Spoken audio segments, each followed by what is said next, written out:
What's up guys, Shawnthebro here, and today we're going to be going over smooth progress bar transitions in our fighting game tutorial series. So the progress bar to this point has been basically, you take a set amount of damage and it will update to, the new amount of health that the player has, or the new amount of super meter that the player has. You can see at the start there, the progress bar is actually filled in. We're going to use this for a few different things. Today, we're just going to be making it look nice and allowing it to do this. But in the next episode, we're going to use this as a round transition effect. That way we can actually do it between rounds as opposed to when the round starts. And I also want to use it for other things like potential health or different types of health. If they have shields, if they have some sort of other health bar, you can have different ways of doing this so that it's smooth, but it actually unveils another health bar, another component behind it. So let's see how this works. So say I hit my opponent. My opponent loses health, and it lerps to the new position. Now, we can change the speed, so right now it's probably a little bit slow, but you can see how it works. I can continue to hit him, he will continue to lose health, but it's pretty smooth. Now look at the super meter down at the bottom. The super meter also fills in this slow manner. The important part is that it's an update over time as opposed to a direct change in the value. Awesome. So that's what we're going to be covering today. To get started, we have to look in our code. Alright, and before we actually get started with the code, let's go over kind of what we've done to this point. So this is episode 75. We've done 74 other episodes in this series prior to this. So if you want to catch up, I will leave the link to the playlist right here.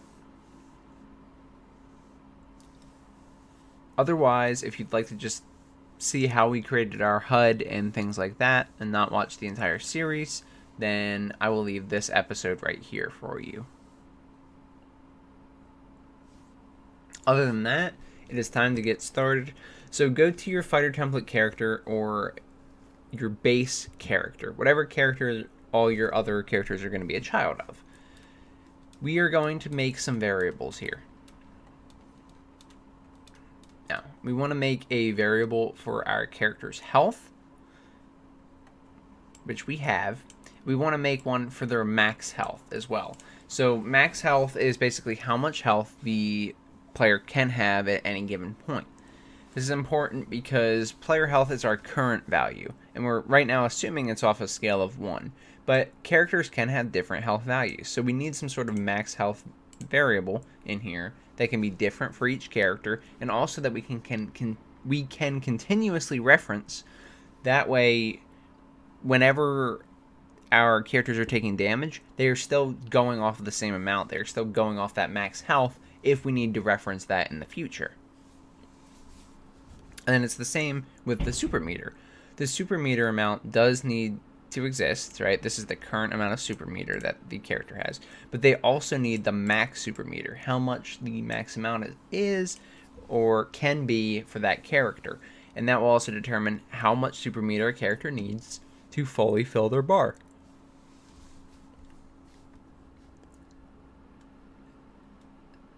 Then in the constructor, in the CPP file, we can set our values. For now, in the base character, I'm setting everything to be 1. But you can go ahead and set the max health to be different for different characters. We'll just have to make sure we do the binding based off the max health and not a solid 1.0. And same with max super meter, I set it to 1.0.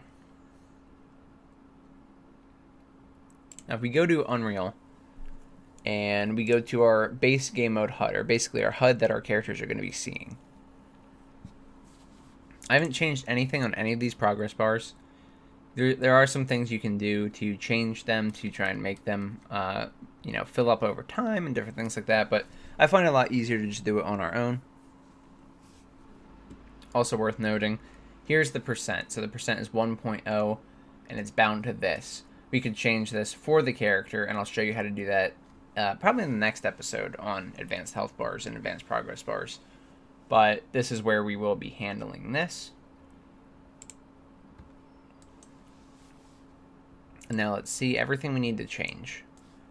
So the tick function is really going to be the majority of today's work, so we'll go ahead and cover that first.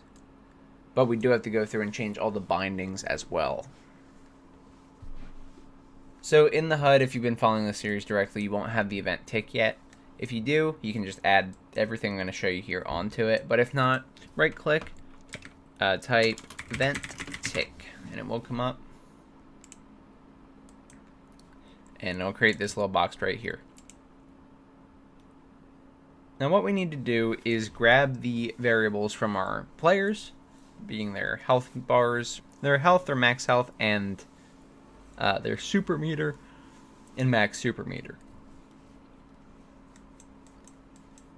So on event construct of the widget, I am getting the game mode, casting it to the game mode that we are going to be playing on, and then setting that as a reference.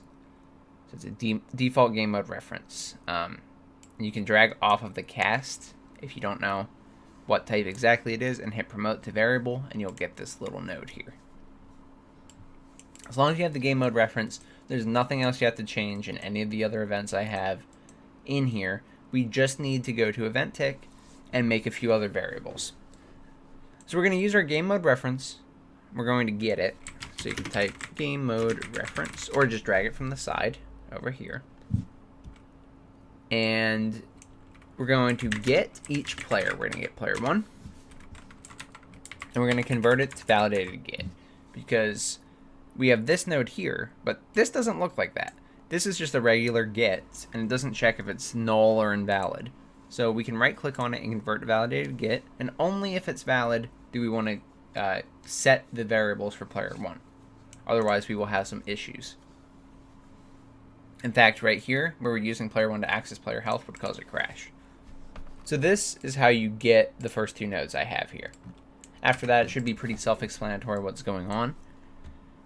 We have a few new variables we need to add. And we need a progress bar fill speed.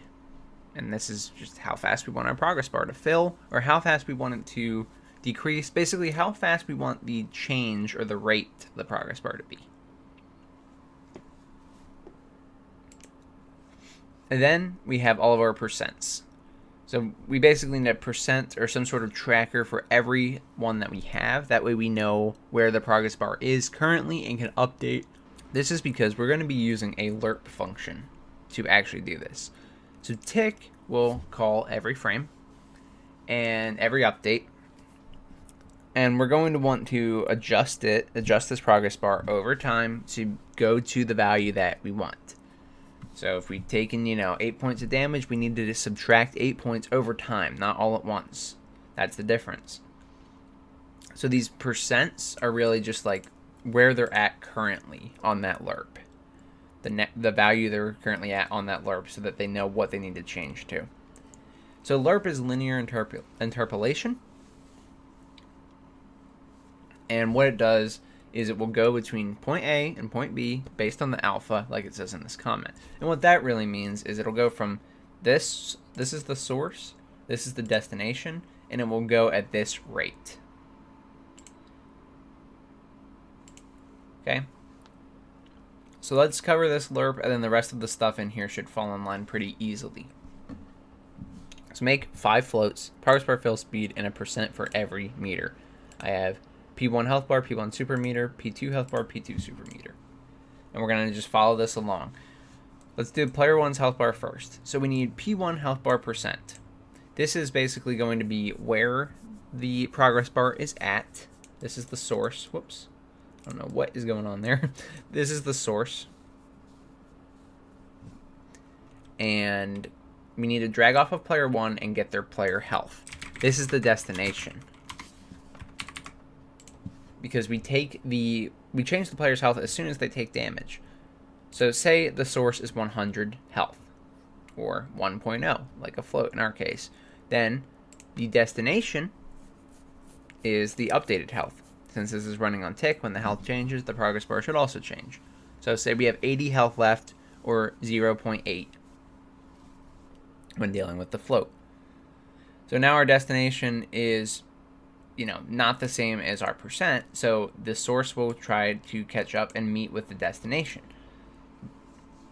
We need to give it a rate to do so, so we use our progress bar fill speed. I've given this a value of 0.05 because I thought it was a good value, but you can change it, make it a little bit faster if you want. you can also make it different for different occasions, for different things. These are the 3 things I will need. So now you can just right click and type Lerp. You'll want the one without any parentheses, just literally Lerp. And you pass them in as follows. The percent goes into A, which is the source. Player health goes into B, which is the destination. And progress bar fill speed goes into alpha, which is the rate. And that's how we do this right here. Now, the P1 health bar and all the other percents should start to make sense here in a second. So we're setting this based on the value of the return value of the Lerp. So, every update, we're taking P1 health bar percent, where we're at, to where we want to go, and we're applying at a rate of like 0.05% every time. Look at this Lerp comment again. 100% of A when alpha is 0, and 100% of B when alpha is 1. So if we gave it a rate of 1, if we made this progress bar fill speed 1, and we played this,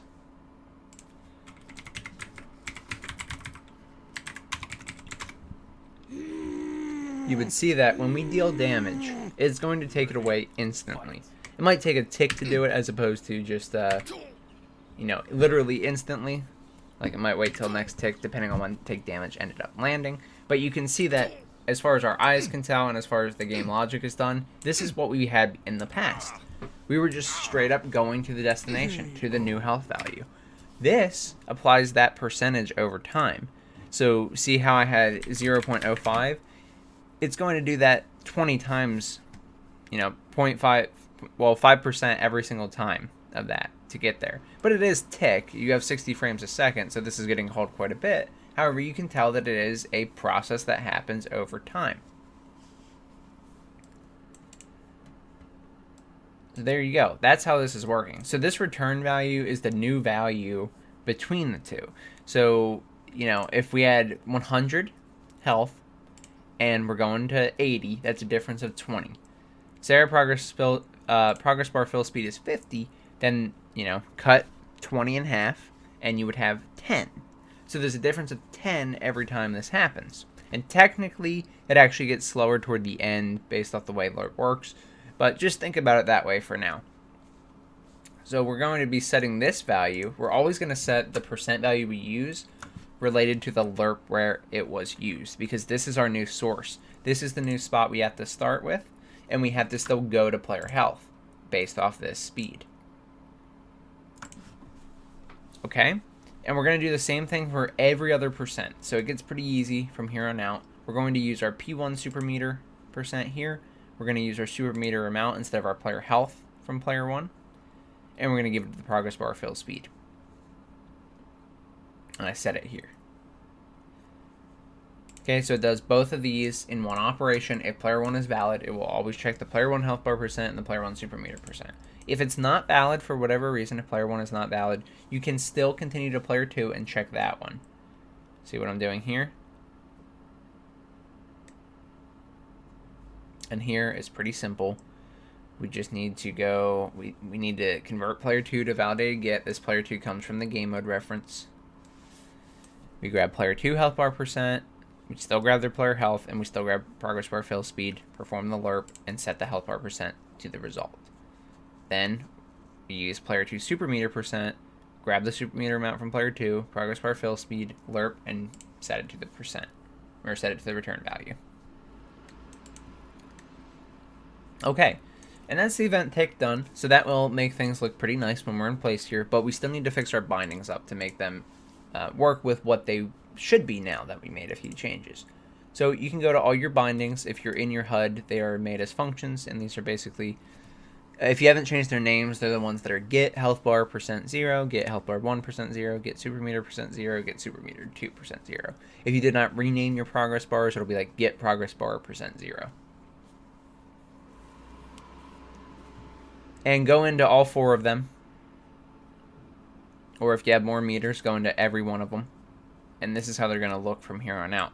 We're going to grab our game mode reference. We're going to grab player 1. Now, I was already doing the is valid check this way. I did want to leave this in just to show you there is no performance difference for either, to my knowledge. So, you know, some people may like doing this. I prefer the validated get, but since we already had this in the binding, I'm not going to change the whole binding just to update that. I would rather show you that you can pick and choose what you want. And other than maybe being annoyed that it's not formatted exactly the same everywhere, you can rest easy that it is not actually lagging your game or anything like that.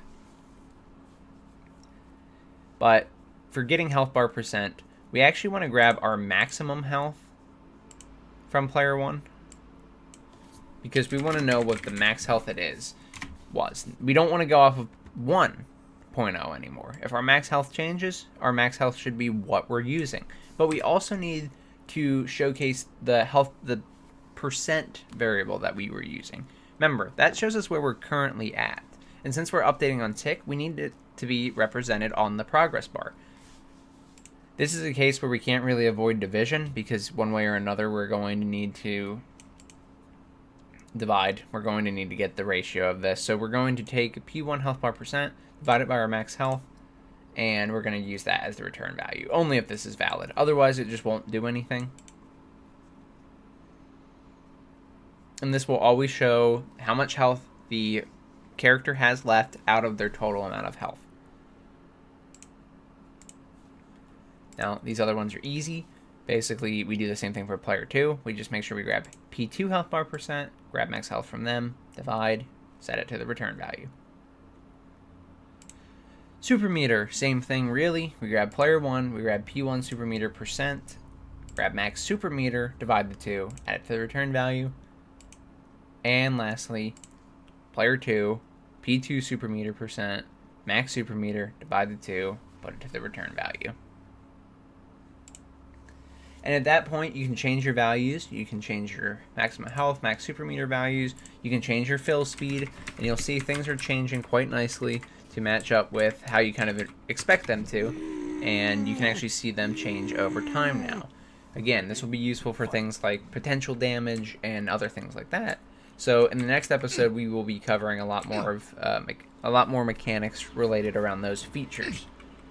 Just a quick note before we wrap up, I'm also finished with the buffered input tutorial, but I need to clean it up to make sure that it works for every situation. However, we have succeeded in making a buffered input system, so we will be able to perform an attack, press attacks prior to the attack ending, and then still perform that action when we come out.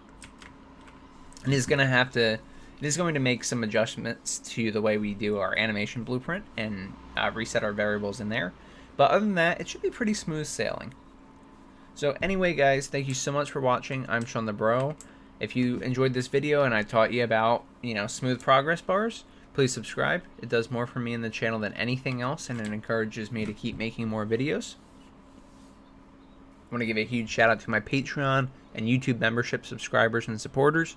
Thank you guys so much for continuing to give me support and just, making me want to make these videos, because I'm so excited when I come out with these tutorials, and you guys showing that you are also excited just really, really is something I appreciate more than anything. So thank you so much.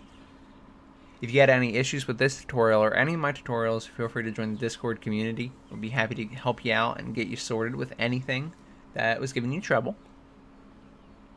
And lastly, guys, if you want to check out some programming live streams, we stream every Friday, 6 to 8 p.m. Eastern Standard Time, assuming that YouTube will actually let me, which it did not this previous Friday. But yeah, you can come check out some fun live streams where we're working on a side-scroller tutorial series. So once again, thank you so much for watching. I'm Shawnthebro, and I'll see you in the next one. Goodbye, guys.